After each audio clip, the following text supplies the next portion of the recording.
21 जुलाई, 22 जुलाई और 25 जुलाई, वैसे तो ये सिर्फ तारीखें हैं, लेकिन ये तारीखें देश के इतिहास में, राजनीतिक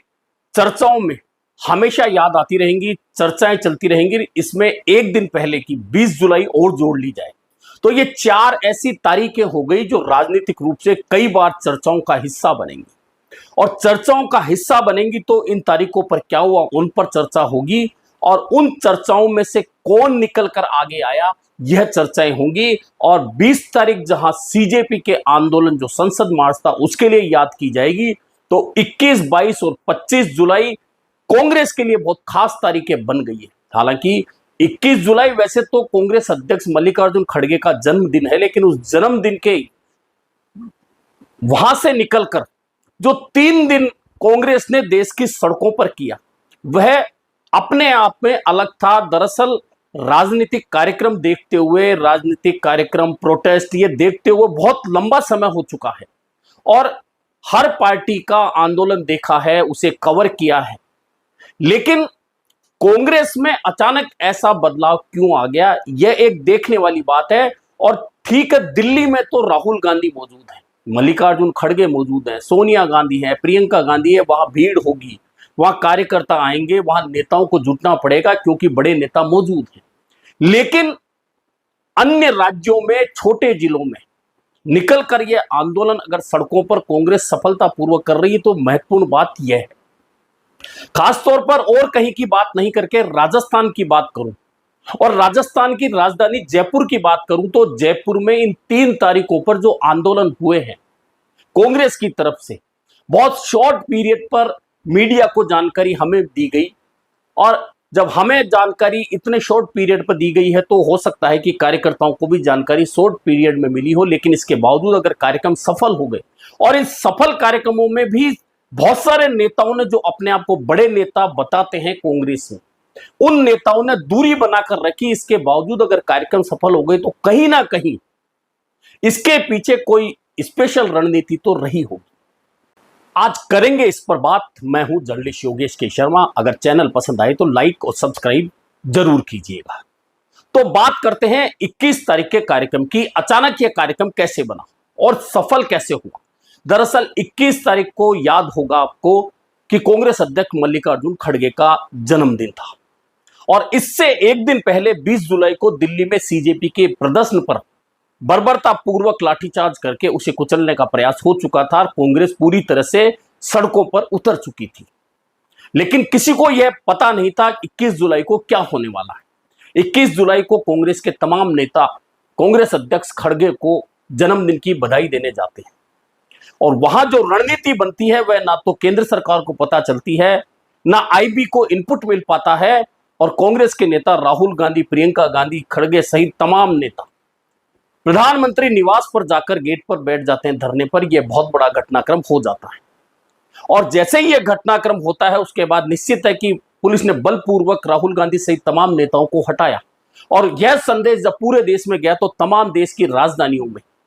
कांग्रेस ने प्रदर्शन करने की ठानी और वैसा ही प्रदर्शन जयपुर में करने की ठानी। और ठीक 4 बजे मीडिया को मैसेज मिलता है कि कांग्रेस 6 बजे अंबेडकर सर्किल पर प्रधानमंत्री का पुतला दहन करेगी और गिरफ्तारियां देगी।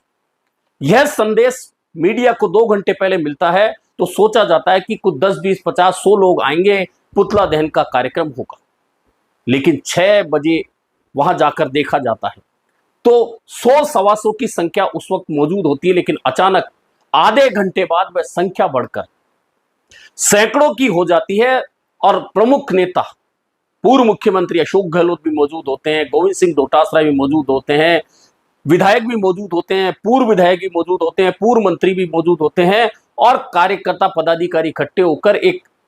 ठीक सा 2 घंटे के कार्यकाल में जितने लोग आ सकते थे, जो उम्मीद थी मीडिया को, उससे कहीं ज्यादा भीड़ हो जाती है और फिर वहां एक सफल कार्यक्रम का आयोजन हो जाता है। अब वह कार्यक्रम हो गया, गिरफ्तारियां हो गई। रात को 10-11 बजे नेता विद्याधर नगर थाने से निकलकर घर पहुंचते हैं और अगले दिन 22 तारीख थी। 22 तारीख को दोपहर में 1 बजे फिर संदेश प्रसारित होता है कि भाजपा कार्यालय का घेराव करना है 4 बजे। अब घेराव कार्यक्रम करना है तो उसके लिए भीड़ की जरूरत होती है। फिर अंदाजा लगाया गया कि 300-400 लोगों की भीड़ तो हो ही जाएगी, लेकिन 3 बजे जब प्रदेश कांग्रेस कार्यालय जाकर देखा जाता है तो भीड़ के नाम पर उंगलियों पर गिनने लायक लोग थे और लगने लगा था कि कांग्रेस का आज का एक कार्यक्रम बिल्कुल फेल्योर या असफल होने वाला है। लेकिन उसके बाद जब 4 बजते हैं, यानी कि 1-1.25 घंटे के दौरान कांग्रेस के कार्यकर्ता, नेता, पदाधिकारी पीसीसी पर आते हैं और वह संख्या जब हजारों की में चली जाती है तो समझ में नहीं आता कि आखिरकार अचानक कांग्रेस इतनी भीड़ कैसे जुटा पा रही है, और वह भी एक शॉर्ट नोटिस पर। यानी कि 22 को फिर वह कार्यक्रम हुआ और वह कार्यक्रम जो पुलिस कमिश्नरेट तक मार्च हुआ, बीजेपी कार्यालय घेराव का, वाटर कैनन का इस्तेमाल हुआ, एक अच्छी खासी संख्या यानी प्रभावशाली संख्या के साथ में कांग्रेस ने वह कार्यक्रम भी कर दिया।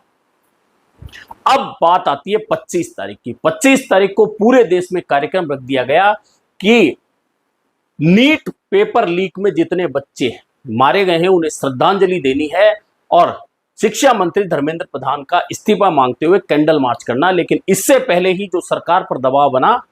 दोपहर में ही धर्मेंद्र प्रधान का इस्तीफा हो गया, यानी कि कार्यक्रम में बदलाव होकर वह कार्यक्रम बदल गया विजय मार्च में, और फिर उसमें भीड़ जुटी और स्टेचू से अंबेडकर सर्किल तक कांग्रेस के झंडे, कांग्रेस के लोग, नेता, पदाधिकारी नजर आए। यह 3 वे तारीखें हैं जब कांग्रेस ने जयपुर में, क्योंकि बाकी भी जिलों में प्रोग्राम हुए, लेकिन चूंकि राजधानी से संदेश पूरे राज्य में जाता है तो राजधानी में 3 कार्यक्रमों की सफलता। अब इस सफलता के पीछे कारण क्या रहे? बहुत सारे कारण आप खोज सकते हैं, मान सकते हैं कि तमाम नेता आए, नेताओं के साथ कार्यकर्ता आए, ये एक कारण माना जा सकता है। लेकिन सबसे महत्वपूर्ण कारण जो है वह मैं अब बताता हूं। दरअसल यह कारण वह है कि आपको याद होगा कि जयपुर शहर कांग्रेस के अध्यक्ष पद पर सुनील शर्मा को बिठाया गया।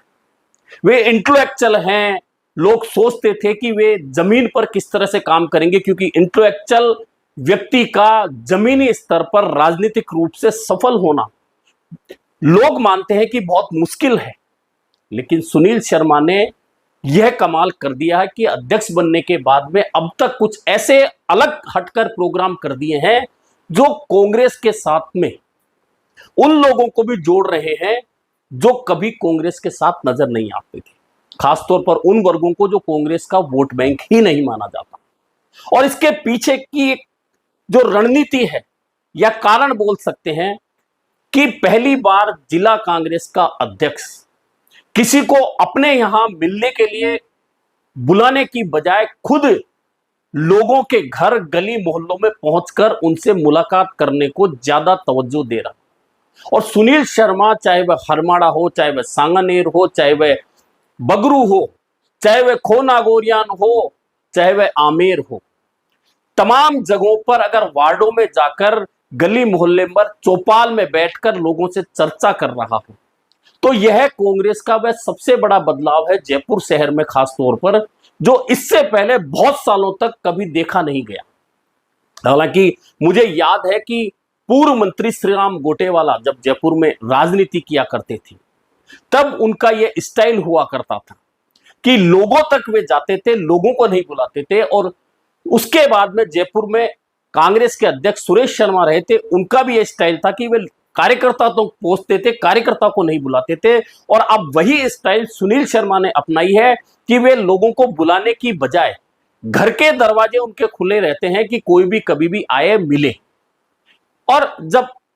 अध्यक्ष के साथ में हर कार्यकर्ता का सीधा जुड़ाव होने लगता है,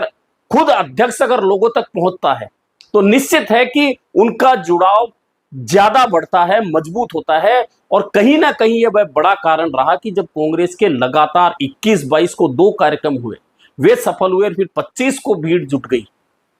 यानी कि कहीं ना कहीं सुनील शर्मा ने एक वह नई शुरुआत जयपुर में दी है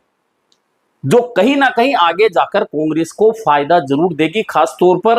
उन वर्गों में जो कभी कांग्रेस का वोट बैंक नहीं रहा है। खास तौर पर सुनील शर्मा ने वैश्य लोगों को बुलाकर चर्चा की, चारण समाज से चर्चा की, माली समाज में जाकर चर्चा कर रहे हैं, कुमावत समाज में जाकर चर्चा कर रहे हैं। ये वे वर्ग हैं जो प्योरली बीजेपी का वो कोर वोट माना जाता है। उन्हें बुलाकर या तो सुनील शर्मा बात कर रहे हैं या खुद जा रहे हैं। और इसका यह कारण जो बड़ा है कि इस कारण की वजह से जयपुर शहर में जो कांग्रेस, जिला कांग्रेस जो कार्यक्रम कर रही है और शॉर्ट नोटिस पर भी कर रही है, तो उसमें लोगों की भीड़ उमड़ रही है। हालांकि लोग ये कह रहे हैं कि पार्षद के चुनाव आने वाले हैं, इसलिए लोगों की भीड़ आ रही है। यह भी एक कारण हो सकता है, लेकिन जो सबसे बड़ा कारण मैंने बताया कि सुनील शर्मा ने लोगों तक पहुंच बनाने का जो प्रयास किया है, निश्चित तौर पर यह मान सकते हैं कि वह कहीं ना कहीं कांग्रेस के इन कार्यक्रमों की सफलता में एक बहुत बड़ा कारण बना है। और आगे चलकर कांग्रेस निगम चुनाव में कैसा प्रदर्शन करेगी, कैसा नहीं करेगी, कितनी सीटें जीतेगी, बोर्ड बना पाएगी, नहीं बना पाएगी, ये कहानियां सब बाद में निकल कर आएंगी। लेकिन कुल मिलाकर 21, 22 और 25 जुलाई को जयपुर शहर में जिस तरह से जिला कांग्रेस के बैनर तले, प्रदेश कांग्रेस के आह्वान पर, एआईसीसी के कहने पर जो कार्यक्रम हुए हैं, उन कार्यक्रमों का सफल होना कहीं ना कहीं कांग्रेस के लिए एक सुखद निशानी कहा जा सकता है। जब राजस्थान में निकाय और पंचायत चुनाव आ रहे हैं, चूंकि जयपुर शहर राजस्थान की राजधानी है और अगर यहां कांग्रेस के प्रदर्शन सफल होते हैं तो उसका संदेश कहीं ना कहीं पूरे राज्य में जाता है, तमाम जिला कांग्रेस कमेटियों के पास जाता है और उन्हें भी फिर मजबूर होकर भीड़ जुटानी पड़ती है। और अगर यह कोशिशें तमाम जिला कांग्रेस करेंगी तो निश्चित है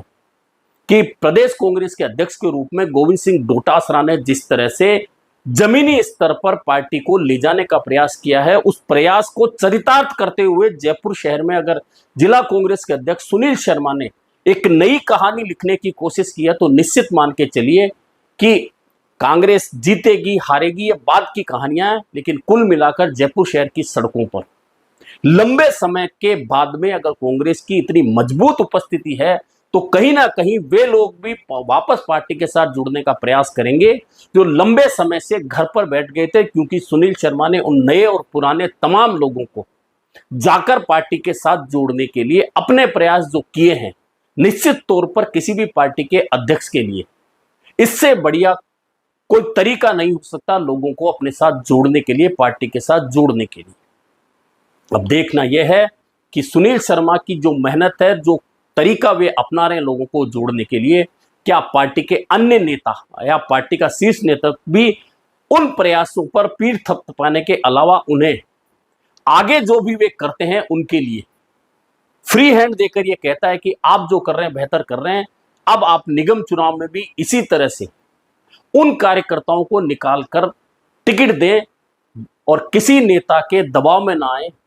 तो हो सकता है कि पार्टी का भले ही जयपुर में बोर्ड नहीं बने, लेकिन एक अच्छी खासी संख्या में जयपुर में भी पार्टी के पार्षद जीतकर आ सकते हैं।